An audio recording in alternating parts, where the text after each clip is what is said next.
good morning. We're having our family brunch at home Blackford, Overlook, Singapore.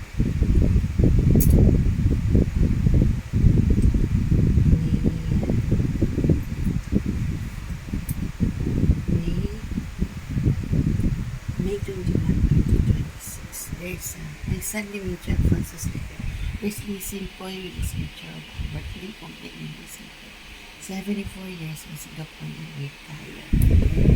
We're having a Filipino style brunch today. Fried rice with ham. Okay, fried rice with ham.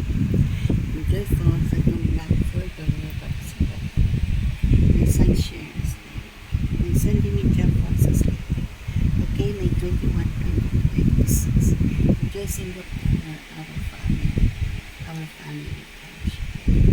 Enjoy Singapore. I bake a muffin. 2 pieces.